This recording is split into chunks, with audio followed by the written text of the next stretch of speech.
아이고, 안녕하십니까. 안녕하세요.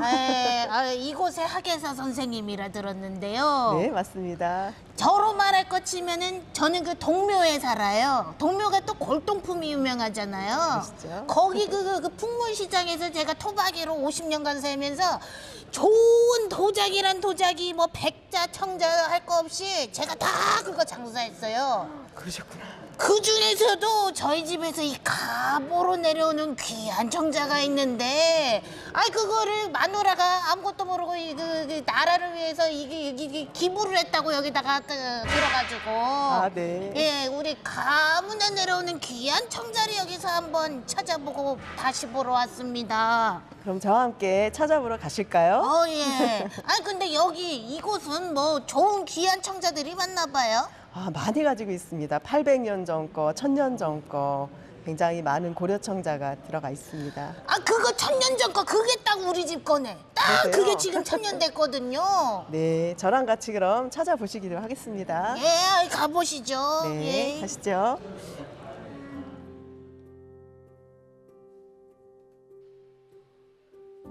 인천, 용인, 해남, 강진, 전국에 분포된 청자 가마터인데요. 그 중에서도 부안은 청자의 최전성기에 최상품의 청자를 생산하던 곳이라죠.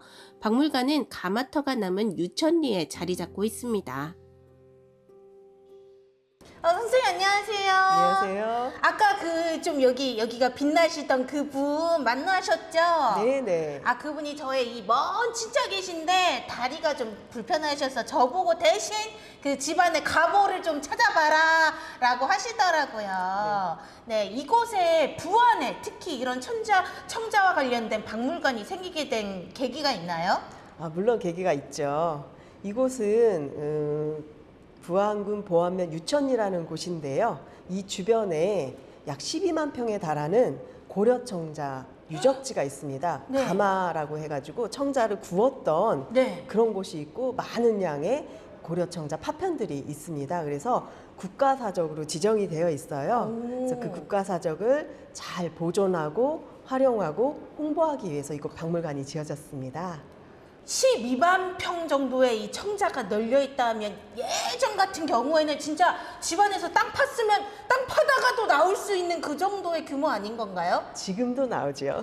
지금도 나와요? 그렇습니다. 그럼 나 여기 있을 때가 아닌데 어떻게 건설 그 아파트 공사 현장으로 제가 지금 가야 될 것 같은데 그 하나만 발견하면 제가 인생 역전되는 거 아니겠습니까? 국가사적이라서 함부로 팔 수가 없고요.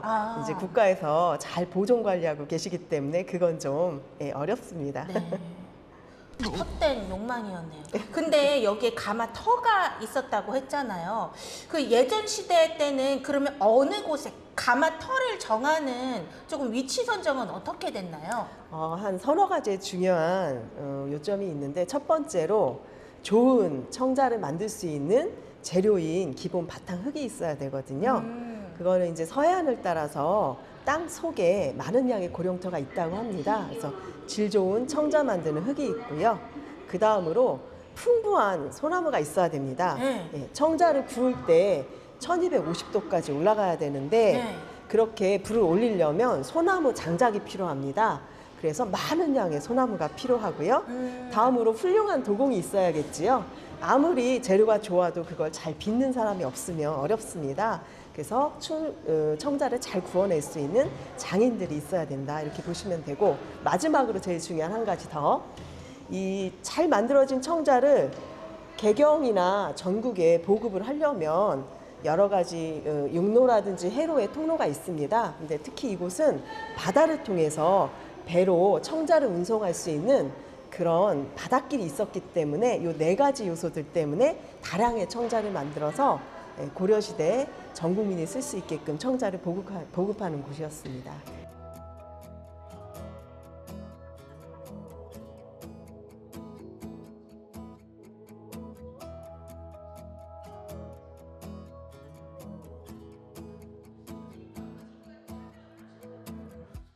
옆에 몇 점의 작품들이 있는데 이렇게 꽃받침 같이 귀엽고 예쁜 이런 모양은 저는 처음 봤거든요. 제가 아는 청자는 이렇게 좀 이렇게 저처럼 이렇게 몸매가 이렇게 들어갈 때 들어가고 나올 때 나온 건데 이게 꽃받침 모양이어서 귀여워요. 네, 여기 보시는 청자들은 지금으로부터 1000년 전에 만든 것부터 한 800년 전에 만든 것까지 다양하게 있거든요. 특히 저 꽃받침이 있는 것들은 1000년 전에 고려 사람들이 차를 마시기 위해서 썼던 찻잔이라든지, 네, 그리고 그 차를 마실 때 썼던 그 다식 같은 거 같이 먹었던 다식 같은 거를 바쳤던 요런 꽃 모양의 접시 같은 것들이 있는 거죠. 근데요, 제가 봤을 때는요, 옆에 있는 거는 청색이 맞거든요. 근데 요 옆에 있는 거는 이거는 청자가 아니라 약간 황자? 누구 이름 같긴 한데 약간 황색 모양이에요. 황자 아닌가요? 예리하신데요. 네. 저도 가끔 그 얘기 하거든요. 청자는 100에 하나고 황자나 녹자는 100에 한 80이다 이렇게 생각을 하는데, 이 파란 가을 하늘색의 푸른 청자는 잘 나오지 않고 고급품에만 나오고요. 대부분의 청자들은 약간 녹갈색이라든지 회록색이라든지 이런 색깔을 띠고 있어요.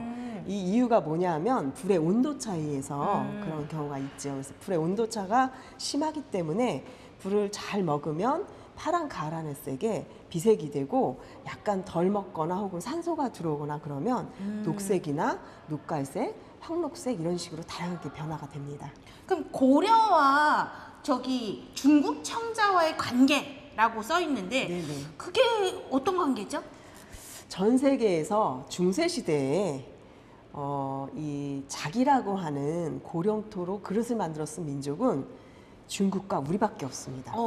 그래서 2000년 전에 중국에서 청자를 최초로 개발을 했고, 1000년 전에 우리가 그 청자 만드는 기술을 사람 대 사람으로 기술 집단에 의해서 이전을 받았습니다. 그래서 고고학적으로 발굴을 해보면 1000년 전에 중국에서 청자를 만들었던 기술들이 그대로 우리한테 이식이 된 걸 볼 수 있어요. 그래서 그 고고학적인 자료들을 보여드리고 있는 겁니다.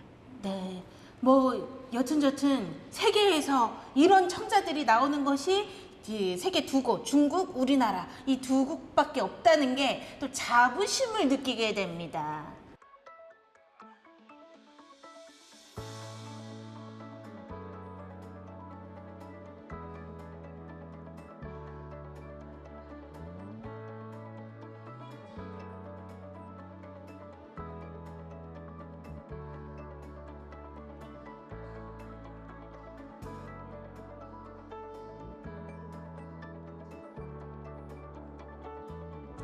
선생님, 옆에는요 약간 모양들이 막 일그러진 것도 있고 부서진 것도 있고, 어떻게 선생님 이거 그 발굴하시는 분들이 좀 조심을 해서 붓질도 이렇게 살살살 해야지 이게 안 부서지고 잘 발굴이 되는데 왜 이렇게 막 다루신 거예요? 오해십니다. 네. 그 당시에 완형으로 잘 만들어진 청자는 포장을 해서 배에다 선적해서 바닷길을 통해서 전 국민이 쓰실 수 있게끔 보급이 됐고요. 여기 있는 작품들은 보시는 것처럼 일그러지고 찌그러지고 막 여러 개가 늘러붙어가지고 불량 처리된 것들입니다. 그래서 실제로 사용할 수 없기 때문에 폐기되어 있는 것이다 이렇게 보시면 되고, 그 폐기된 것들을 고고학자들께서 발굴을 통해서 학술 연구자료 쓰기 위해서 지금 이렇게 남아 있는 거죠. 그럼 이거를 발굴하는 과정 같은 거 선생님도 아까 잠깐 참여를 하셨다, 발굴을 하셨다 하셨는데 어떻게 진행이 되는 거예요? 발굴 의뢰가 들어오게 되면은 이제 그 발굴 조사단이 꾸려지게 됩니다. 그래서 고고학 선생님들의 주재 하에 이제 고고학을 배우고자 하는 전공하는 사람들이 모여서 함께 땅을 파서, 땅을 그냥 파는 게 아니죠. 일정 간격으로 파서 유적이 있는지 없는지, 그리고 유물이 나오는지 안 나오는지를 확인하고 차곡차곡 층별로, 조선시대층, 고려시대층, 그 아래층까지 조사를 해서 유물이 나오는 것들을 캐서 정리를 하고 도면도 그리고 사진도 찍고 그리고 설명도 써가지고 보고서라는 것을 내게 됩니다. 그래서 학자들이나 일반 분들이 보실 수 있게 연구서가 나가게 되지요. 그때 당시에는 조금 실패작들이지만 그래도 지금은 중요한 가치를 띠고 있는 거 맞죠? 네, 맞습니다. 학술적으로 이만한 가치가 있는 게 없죠. 이런 것들은 어디서 어떻게 만들어졌는지, 어디서 나왔는지 사람으로 치면 주민등록지가 확실하기 때문에 학술 연구 가치로는 정말 최고인데, 조금 전에 봤던 그런 깨지지 않은 완형의 유물들은 전세되는 작품들입니다. 그래서 어디서 만들어졌는지 어디에서 나왔는지가 정확하지 않기 때문에 재산적인 가치는 있으나 학술 연구적인 가치는 여기 있는 발굴 유물보다는 조금 떨어진다 보시면 되겠습니다. 그래서 양자가 다 상생을 하고 좀 보완을 하는 그런 자료들이다 보시면 되겠습니다. 100번 얘기하는 것보다 한 번 보는 게 낫다는 말, 그야말로 찰떡입니다. 그동안 책으로만 봤던 청자를 직접 보니 탄성이 절로 터지는데요. 박물관에서는 청자의 시작부터 전성기까지 역사와 변천사도 살펴볼 수 있습니다. 아는 만큼 보인다니 우리 소중한 청자에 대해 공부 좀 해볼까요? 아까 선생님께서 청자도 색깔이 빛깔이 조금 다양하다고 했잖아요. 그러면 그냥 청자, 녹청자 뭐가 다른 거죠? 또 어려운 질문 하시는데요. 네. 예리하십니다. 그 녹청자하고 청자의 관계는 말하자면 엄마와 아이의 관계? 누가 엄마예요 그러면? 청자는 네. 고려시대 전 시기에 만들어진 모든 푸른색의 자기를 청자라고 포괄을 하는 거고요. 그 중에서 녹청자라고 하는 거는 어느 한 시기에 만들어진 특정 시기에 청자를 따로 지칭을 하는 겁니다. 그래서 특히 녹청자 같은 경우에는 11세기에서 12세기 전반경에 만들어진 무늬가 없는 녹색이 진한 청자를 부르는 이야기죠. 그래서 인천 경서동 녹청자 가시면은 거기 박물관 가시면 진열되어 있는 청자를 보실 수 있는데 무늬가 들어가 있거나 색깔이 푸른 가을색이 아니라 무늬도 없고 그냥 약간 좀 녹색이 진한 청자들을 보실 수 있을 거예요. 그건 시기적으로 약간 고려 전시기를 봤을 때 고려 전기 초기에 해당하는 거기 때문에 무늬도 없고 발생되는 시기의 것이기 때문에 녹색이 진해서 녹청자 이렇게 부른 것이고요. 이 녹청자 시기 이후에 이 시기를 거쳐서 기술적인 발전을 통해서 비색청자라는 게 12세기 후반에 나오기 시작합니다.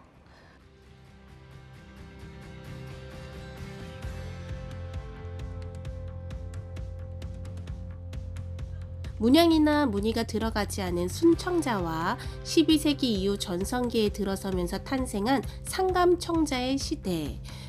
쌤, 저 여기 들어올 때 신발 벗고 이거 3번 절하고 들어와야 될 것 같은 여기 그 명품실이라고 딱 써 있습니다. 제가 감히 들어와도 되나요, 여기? 명품이신데요. 들어오셔야죠. 예.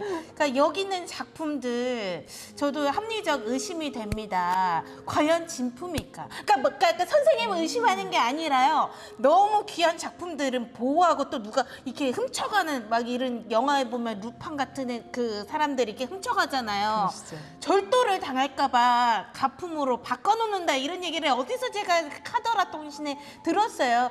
이름만 명품이고 혹시 이렇게 가품 아닌가요? 절대 아닙니다. 절대 아니에요? 네, 전부 진품이고요. 우리 부안군에서 소장하고 있는 유물들도 있고요. 그리고 기증을 받은 유물들, 기탁을 받은 유물들, 여러 유물들이 이제 같이 있는데 특히 명품실 같은 경우에는 그 중에서 최고 좋은 작품들만 엄선해서 지금 관람객들께 보여드리고 있습니다. 아까 집안의 어르신께서 집에 귀한 갑오를 여기다가 기증하셨다 그랬는데 그 중에 하나가 또 있을 수도 있겠네요. 혹시 이건가요? 이런 거, 이거는 제가 아는 모양이 아니라 넓은? 죄송해요. 그러니까 제 보기에는 약간 담배 재떨이 비슷해 보이기도 곰방대에 이렇게 터는 담배째인가 싶기도 한데요. 그러시죠?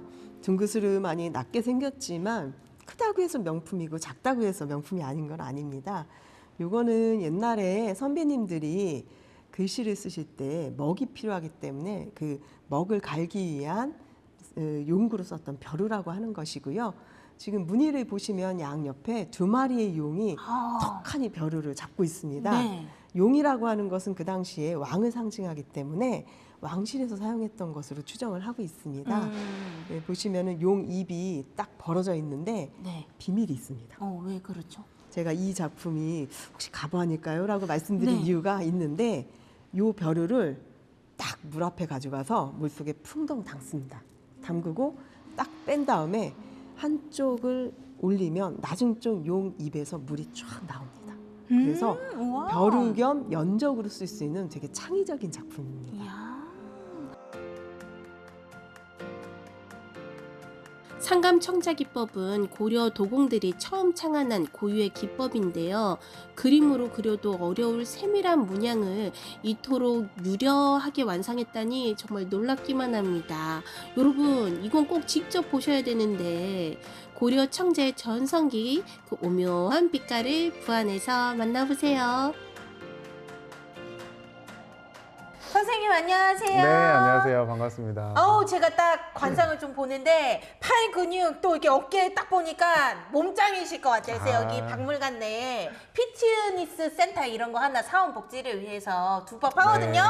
거기서 그 운동도 가르쳤다가 또 시간 남으시면 이것도 가르쳤다 이러시는 건가요? 아닙니다. 전혀 이제 그거는 운동이랑은 관계없고 여기서 지금 도자기 생산하고 체험객들 오는 분들 여기서 이제 체험 같이 안내하고 있는 도예가 송승호입니다. 네. 도예가 선생님이셨군요. 네. 오늘 어떤 걸 만들 거죠? 네, 오늘은 이제 그 흙을 이용해서 코일링 기법을 사용해서 쌓아서 이제 물레에서 이제 모양도 만들고 그림까지 그려보는 체험 한번 해볼 거예요. 그거 코일링 네. 그거 알고 종이 뭔지 아세요? 코일에다가 그 코일에다가 네, 그거 종이 아니 코일은 아니고요. 네. 네, 한국말로 하면 흙줄 쌓기입니다. 쉬운 말이네. 네. 괜히 잊어버리려고 방송이라고 영어 쓰신 거죠. 흙줄 쌓기 자신 있을 것 같습니다. 네, 오늘 어떻게 흙줄 하면 쌓기를 되죠? 이용해서 이제 체험을 해볼 건데요. 네. 제가 이제 설명을 쭉 드릴 테니까 한번 잘 보시고 네. 같이 한번 해볼게요. 이 흙을 먼저 한번 만져보세요.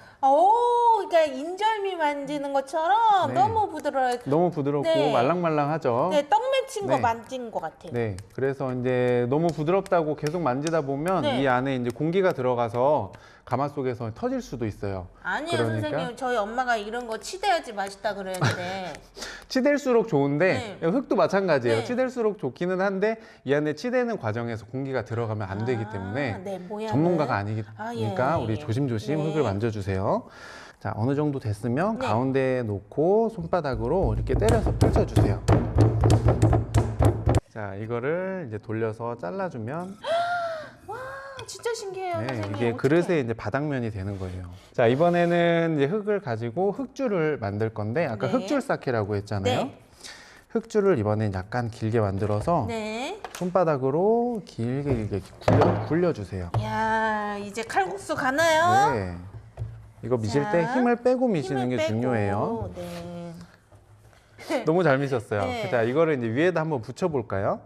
흙을 먼저 올려주시고 자, 끝에만 먼저 이렇게 올려주세요. 끝에. 그 다음에 이렇게 미끄럼틀타게 눌러주신 다음에 한 바퀴 쭉 돌릴 건데 이 동그란 원 바깥으로 안 넘어가게 네. 조심조심 올려주세요.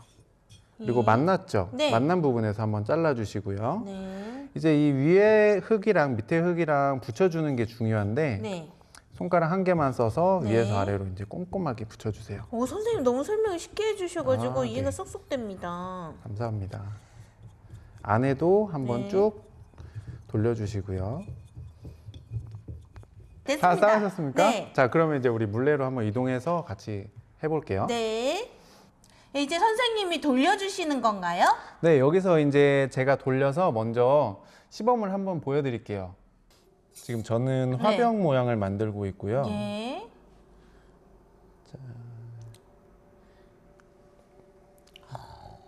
이 순간에 선생님이 매력에 빠지셔서 네, 이 순간을 제일 좋아합니다. 이 순간에 자, 이렇게 하면 네. 화병이 완성이 됐습니다. 선생님 저는 네. 그 집에 네. 그 케일 화분이 있어서 화분병을 만들어 볼게요. 아, 그래요? 화분을 만들고 네. 싶으세요? 네. 자, 이제 다시 놓으시고요. 네. 두 손으로 다시 한번 잡아보세요. 잡고 네, 돌린 잡고, 다음에 돌리고 네, 이번에는 살짝 좁혀보세요. 힘을 줘서 이렇게 힘을 주시면 점점점 좁아지고요. 네, 됐습니다. 높이가 또 조절이 되네요. 그렇죠. 네. 조금만 더 얇게 한 다음에 제가 모양을 좀 예쁘게 만들어 드릴게요. 네.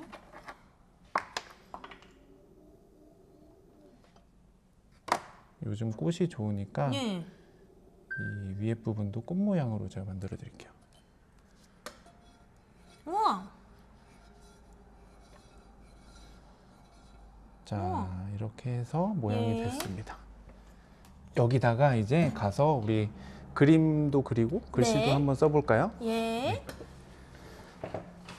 이제 이제 문양을 새기면 되죠. 네, 지금 만든 모양 마음에 드세요? 네. 선생님이 네. 거의 90% 해주셨기 때문에 엄청 마음에 듭니다. 네, 여기다가 이제 구멍만 안 나게 겉에다 조심조심 문양을 한번 새겨 보시면 되거든요. 구멍 나면 망하는 거죠? 구멍 나면 나도 괜찮아요. 화분이니까. 화분이니까. 네, 흙 좀 옆으로 같이 딸려 나오고 뭐 괜찮습니다. 하면 되니까. 네, 네. 네.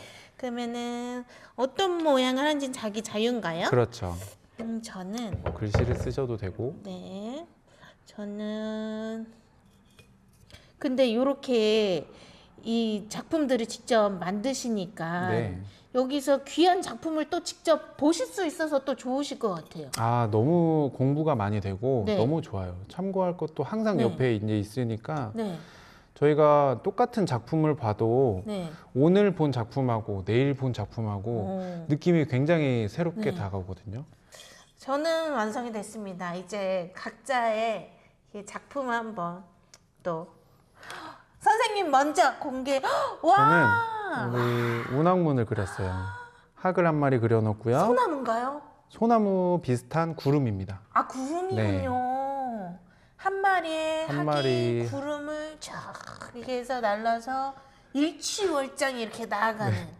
그럼 그런 다음에는 어떻게 되는 건가요? 아, 이제 이 과정을 거친 다음에 이제 건조를 시켜요. 건조를 시켜서 이 겉에 부분들, 튀어나온 부분들을 다 손질을 해주고 여기서 이제 초벌한 다음에 다시 유약을 발라서 재벌하는 과정까지 그렇게 해서 완성을 시킵니다. 그러면 나중에 그럼 체험객들은 어떻게 작품을 받을 수 있는 건가요? 아, 그렇게 이제 완성을 시킨 다음에 여기서 이제 택배로 다 발송을 해드립니다. 그렇죠. 네, 안전하게 그래서 반송이 알겠습니다. 되니까. 용의 걱정하지 기운을 마시고. 받아서 저희 서프라이즈 트립 앞으로 잘 될 겁니다.